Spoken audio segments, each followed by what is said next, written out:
Bonjour à toutes et à tous, très heureuse de vous retrouver pour l'édition du JT de ce mardi 14 février. Voici les titres à la une aujourd'hui. Défaillance d'entreprise au quatrième trimestre 2022, barème carburant 2022 et pour finir, maladie et logement de fonction.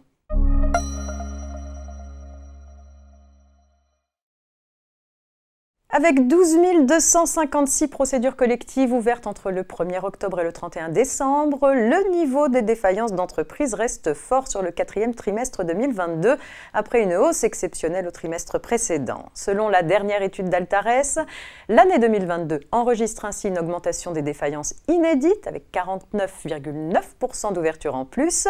Le nombre de procédures ouvertes sur un an reste encore inférieur de 18% à celui enregistré fin 2019, mais l'écart se réduit sur les derniers mois. En hausse, les procédures de sauvegarde et de redressement judiciaire demeurent minoritaires, les 3/4 des ouvertures se faisant en liquidation judiciaire directement.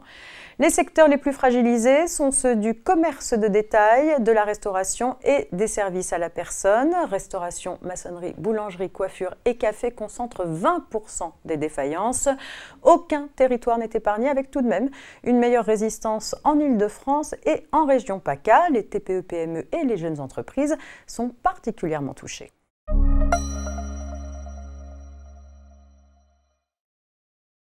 Les exploitants individuels relevant des BIC qui optent pour une comptabilité super simplifiée peuvent évaluer de manière forfaitaire les frais de carburant relatifs à leur déplacement professionnel en ayant recours à un barème annuel établi par l'administration fiscale. Ce barème carburant vise essentiellement les véhicules de tourisme ou les 2 roues motorisées affectés à un usage mixte pour lesquels il n'existe pas toujours de justificatif. Il peut également être utilisé sous certaines conditions par les titulaires de BNC dont le véhicule est pris en crédit bail ou en leasing et par les salariés qui décident d'opter pour les frais réels. Le barème relatif aux dépenses de 2022 vient d'être publié. Il est en hausse importante par rapport à celui de 2021 pour le gazole et le super sans plomb.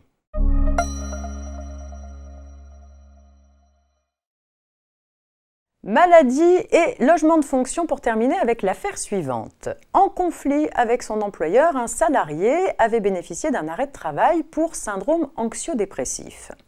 Quelques jours plus tard, l'employeur avait interrompu la location du logement meublé dont bénéficiait le salarié à titre de logement de fonction. Dans le cadre du contentieux occasionné par la rupture de son contrat de travail, le salarié avait notamment réclamé des dommages et intérêts pour avoir été privé de son logement de fonction. La Cour de cassation lui a donné raison, après avoir rappelé que la fourniture d'un logement de fonction constitue un avantage en nature, donc un élément de rémunération. En privé, le salarié revient à modifier son contrat de travail contre sa volonté. C'est tout pour aujourd'hui. Très bonne journée à toutes et à tous et à demain mercredi pour la suite de l'actualité juridique.